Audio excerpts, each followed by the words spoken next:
I'm Eric from CBC, by the way. How's it going? Could be better. Yeah. So Joe, it was pretty close in the early going. What was your feeling when you're watching the results come in? Well, it was exciting. It was an exciting race, and we're a bit disappointed with the loss. But you know what? We learned some new things, and how we're going to go about going ahead and improving. And we'll be back. We'll be discussing this with our family. We'll be back.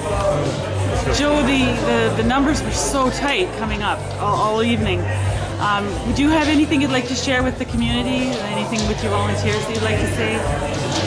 Yeah, well, this community is near and dear to my heart, and it always has been. Yeah. And really, we're not going nowhere, and we're going to keep on fighting. And I think it's important to recognize all the resource and everything that came up with the NDP and how critical Andrea was in helping us and moving ahead. So, and we're going to keep on doing that. And Andrea, you made the trip to Sault Ste. Marie, so some of your polling must have been suggesting that you might have been at a victory party tonight. Is that?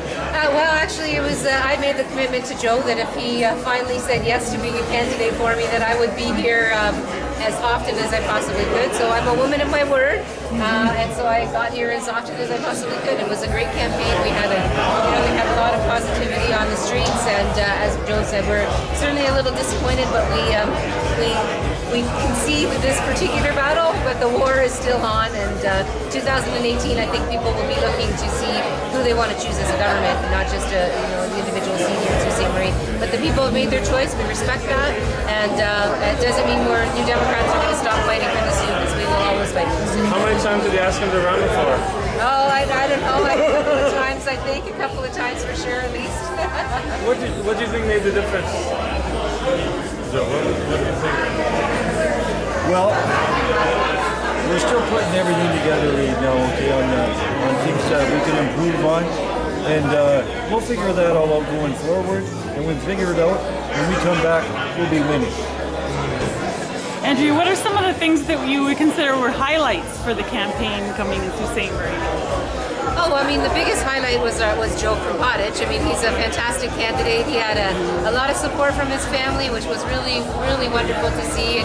Canvassing with Sherry, his wife, and his son Joe, and his daughter Jessica. It was really lovely.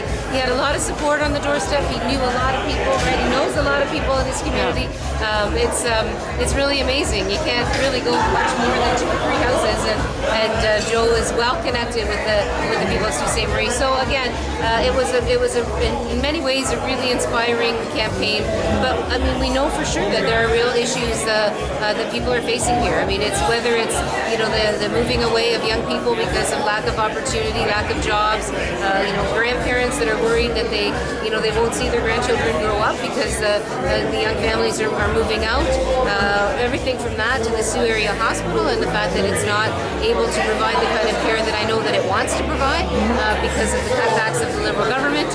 The Ring of Fire, which should be creating jobs here in Northern Ontario, and still after 10 years is not. So we have a Liberal government that's not been listening to people, and that has been very, very disappointing. And on the other hand, we have a party that won here in Sault Ste. Marie, but as we go into the next general election, I think people are going to be pretty concerned if we don't hear from the PC party exactly what their plans are. That's the worrisome thing. This leader of this party has been around for 17 years as a politician, but he certainly has not let the people of Ontario know what his plans are. One day he stands for one thing, the next day he stands for something else altogether, and that's the last thing we need. What we know for sure is that Conservatives, they privatize and they cut services. We've had enough of that with the Liberals. We don't need another government in Ontario that's going to be on a privatization and a public service cutting mission, and that's certainly my concern, and I know Ontarians will be concerned about that as well. I asked Patrick Brown at the other party if he was surprised the NDP came second, and he said there's no difference between the NDP and the Liberals. I'm guessing you disagree with that. Oh, well, I think it's quite the opposite. I mean, I think when you look at which political parties protect public services, believe that we should be having public assets that are revenue generating stay in public hands, that's the NDP.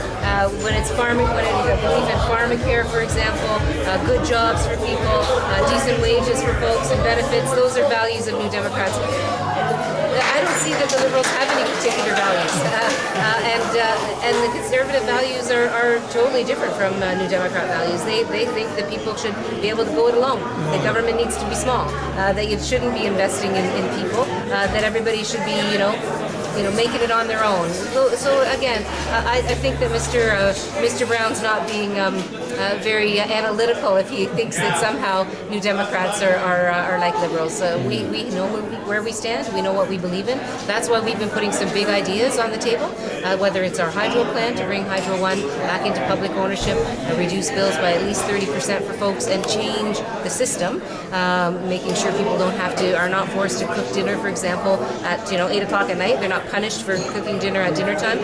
These are things that we believe in. Our pharmacare plan, we put that out there because we believe that people shouldn't have to be pulling out, their credit card just to fill the prescriptions that they get from their doctors. We don't see any plans whatsoever. This whole campaign went by, and Mr. Brown and his candidate didn't put a single tangible plan or commitment out there. That's very worrisome. And Joe, you haven't decided about next year? No, like I said, we're going to be talking to our family, and definitely we're going to be looking at things we did right, things we did wrong, how we can improve, and then definitely we'll be moving forward. Is it going to be difficult to work with Ross as MPP now, as a city councillor, after the campaign got a little snippy at times? Do you think that's going to change the relationship at all? No, absolutely not. We can work with anybody. So Joe, is that a firm commitment? She'll be running in 2018? Well, you know what? We invested a lot of resource into this going forward, from here on. And like I said, I'll be talking to my family, but you know what? The answer will quite probably be yes. The rematch. Ding, ding. Well, congratulations on a well-run campaign, Joe. And you should be able to take away from this that a substantial number of the community members were behind you. Thank you. Thank you. I all appreciate it. Thanks very much, guys. Good job, you guys. Thank you. Thank you.